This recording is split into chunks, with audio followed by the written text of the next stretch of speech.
Midnight bells ring over a quiet German village, yet people in strange wooden masks dance through the snow, ringing cowbells and scaring away invisible spirits. On another street, families carefully balance burning candles on real fir trees, while children sing beside buckets of water, just in case wax or needles catch fire. Elsewhere, grown adults race with raw eggs on spoons, bang pots on doors, or hide pickles in branches so that breakfast depends on a tiny green ornament. These scenes clash with the image of order and rules, yet they reveal something playful, unexpected. Hidden behind tidy streets, Germany keeps 15 quirky rituals. This story uncovers how such customs mix fear, joy, memory. First, winter itself pulls up mask. Far in the south, in deep winter, a different side of Germany walks the streets. Tall figures in shaggy fur coats stomp through narrow lanes, heavy cowbells on their belts. Carved wooden faces glare with horns and sharp teeth. Children squeal, half afraid, half thrilled. This custom lives in mountain towns when snow lies high. Long ago, farmers feared the dark months and wanted loud noise to chase away bad luck. While many places use quiet lights for winter, these German groups trust sound and shock. They march in lines, shake bells, and swing whips so they crack in the air. Rules even guide the wild look. Each mask follows old village style, passed down from older carvers. For locals, this night feels safe because the monsters are neighbors. For you, it hints that order here can hide inside very strange skins. Closer to the west, another winter rite turns towns upside down. Witches with bright scarves ride on wooden wagons and toss candy into crowds. Men in striped socks hang from fountains, and confetti covers every cobble. Here, chaos belongs to Fastnacht, the pre-spring carnival of the Southwest. Before such days, streets stayed gray and stiff through cold weeks. Now, bands, guilds, and clubs plan all year for exact routes, start times, even which mask may appear where. Behind each laughing witch stands a strict rulebook. Marchers never show their real faces until the last event ends. Old sayings explain the goal: laugh at fear so it loses power. When you watch this, you may still think of neat trains and quiet offices, yet the same people also guard these storms of color, waiting for the next season to roar. Between the fur monsters and laughing witches, a quiet lesson hides. Germans allow wild masks and noise, yet keep strict timing, craft, and roles. When midnight grows near on other winter nights, that same mix of play and control returns in living rooms filled with fire and smoke. Inside many homes at Christmas, danger quietly glows on green branches. Real wax candles sit on tiny metal clips fixed straight on the needles of a real fir tree. Long before safe strings of lights, families had only flame to light the room. Today, many still choose fire, even with rules and smoke alarms. One adult stands ready with water, another with a damp cloth, while children stand back and stare. For a short hour, trust and care keeps risk under control, and the soft light makes walls, faces, and memories shine. Tucked deep among those needles, another odd game waits. A small glass pickle hides where almost no one can see it. Before this habit spread, children simply rushed to any present they saw first.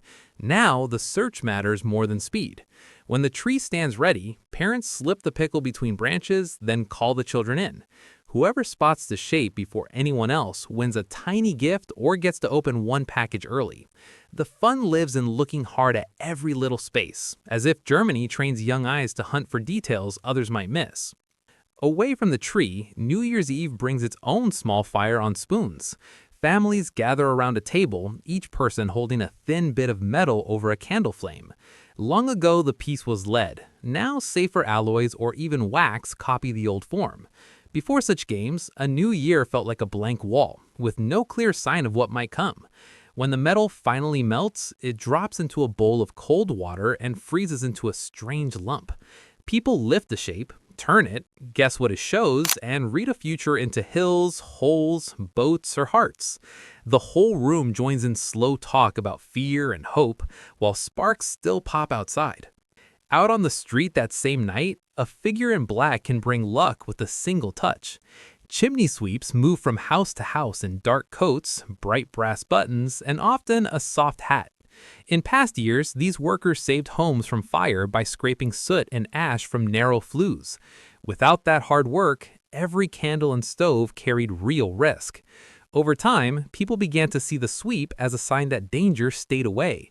Today, if you meet one, you may brush their sleeve or button to take some luck into the year. Children grin, adults cheer, and even the sooty face feels like a friendly charm, showing again how safety and old fear still shape joy behind those clean walls. On a windy night in late April, hills above quiet towns suddenly glow. Huge bonfires roar against the dark, and people gather in thick coats while sparks fly up into the sky. Some dress as witches with pointed hats and broomsticks. Others pull old straw figures onto the flames. Children shout, church bells ring, and the air smells of smoke and damp grass. This spring edge belongs to Walpurgisnacht, the witches' night that sits between cold and warm parts of the year. Long ago, farmers feared this turning point and worried that bad spirits might harm fields or animals. Where many places now mark spring with flower markets alone, these German fires still burn as loud shields against unseen harm. Villages plan the piles of wood for weeks, mark safe circles, and station buckets and fire crews before the first match is struck. The fire looks wild, yet every meter of ground has a rule. For people standing around the blaze, fear becomes a shared show, something you can watch, taste, and finally leave behind at dawn. When flames die down in the hills, color rises in gardens and parks. Bare branches suddenly hang heavy with painted eggs, bright ribbons, and tiny hanging birds.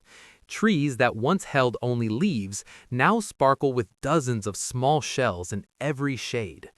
This habit of making Easter egg trees turns simple twigs into small family stories. Before such displays appeared, eggs stayed inside on plates, hidden in grass or placed in baskets. Now many Germans spend days blowing out yolks, drying shells, and painting flowers, dots, or names onto each oval. They then tie threads and hang them outside, where wind and rain may chip the paint. Every year, a few break, a few new ones join, and a living record of hope, care, and patience grows in the breeze, hinting that even fragile things can stand for strength. Perhaps the funniest German custom hides in small village fields at spring fairs. Grown adults line up at a chalk mark, each holding a spoon with a raw egg balanced on top. Children cheer from the side, and someone blows a whistle. One stumble, one laugh, and the egg slides off, bursts on the grass, and the player must walk back, sticky and defeated. This race, called Eierlauf, turns simple food into a slow, shaky test. Before such games, fairs meant only loud rides and music. Here, the crowd watches silence and care instead of speed. The rule is strict. No hand may touch the egg. No one may push a rival. The winner is the one who reaches the goal with shell still whole. Under the jokes, you can still feel the same careful balance that runs through German streets, now played out on a wobbly spoon. Now something louder crashes into view on the eve of many weddings. Friends, family, even co-workers show up outside a couple's future home with bags full of old plates, tiles, and sinks. Someone brings a metal pot. Another rolls in a broken toilet. Soon the quiet yard echoes with shouts and the smash of porcelain hitting stone. This noisy gathering bears the name Polterabend, the clattering evening. Long ago, people believed sharp sounds scared away any bad spirit that might harm the marriage. Where other places might host a calm dinner, here the point is mess. Guests throw dish after dish until a pale snow of shards covers the ground. Then the rule changes. The couple must grab brooms, work together, and clear every last piece into heavy tubs. Neighbors watch how they plan, who bends, who leads, how fast order returns. As you see two people sweat over broken plates, the link between noise, work, and trust becomes very clear. Between the wobbling eggs and the flying plates, another face of Germany appears. Chaos gets a set time and place, always followed by slow, careful repair. After such wild evenings, the next big rite comes not with shouting, but with paper, color, and the first walk into school.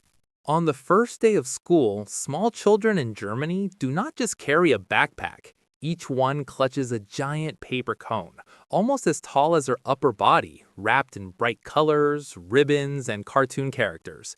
Inside lie pencils, sweets, tiny toys, and sometimes even a soft stuffed animal.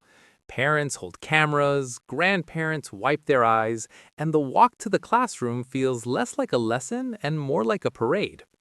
This cone, the Schultüte, began when towns wanted to ease fear of strict teachers and strange buildings. Before it existed, that first morning could feel cold and hard, with long rules and unknown faces. Now the promise is simple: learn new things and surprise waits at the end of the day. Families spend evenings gluing stars, letters, and stickers onto cardboard, making each cone as unique as the child. When you see so much care poured into a single object, you can sense how German order sometimes hides deep, soft warmth. Later in autumn, a softer light moves through dark streets. Children craft paper lanterns in school, cut stars into colored sheets, and fix them around small bulbs or candles. After dusk, they walk in long lines behind a person dressed as Saint Martin on a horse, singing old songs about sharing a coat on a cold night. Town squares fill with yellow dots of light bobbing up and down, like a tiny river of stars. A few weeks after the lantern walk, another doorway ritual arrives. Children clean their shoes and place them outside bedroom doors or by the front step before sleep. In the morning, boots stand stuffed with nuts, fruit, and chocolate from Nikolaus, the old gift bringer with red cloak and white beard. Any unclean shoe may stay empty, so even this gentle joy carries a neat little warning: care for small things and luck will notice. Hidden in apartment stairwells, one of the strangest German rituals hangs on a simple wooden board. Little hooks hold name tags, and a small broom or metal sign marks whose turn it is this week. Early on Saturdays, someone opens the door, lifts a bucket, and starts to scrub every step, sweep the cellar, clear leaves from the sidewalk. Neighbors watch without a word, yet they all see who obeys the plan. This duty, called Kehrwoche in some regions, grew when tight town housing needed shared care. Before such turns, halls filled with dust and trash because nobody felt responsible. Now a quiet chart decides. The rule is not just about dirt, it also shapes trust. Miss your week and whispers start. Do your job well and people greet you softer. For you, this may feel like a full-blown ceremony built around the mop, yet for many Germans, it becomes a weekly march that keeps the whole building calm. Far beyond those stairwells, an even larger silence falls over whole towns each week. On Sunday, streets look tidy, bakeries open only short hours, and church bells ring over still yards. Law and habit line up. Loud work waits. No one mows the lawn, drills a wall, or banks nails unless there is real need. Playgrounds still buzz with children, but heavy machines rest. This pause comes from a deep wish to protect one shared day. Long ago, fields and factories took every waking hour. A fixed quiet time gave bodies and minds a break. While many places chase noise without stop, German areas still treat Sunday as a kind of weekly holiday, even for those who no longer visit church.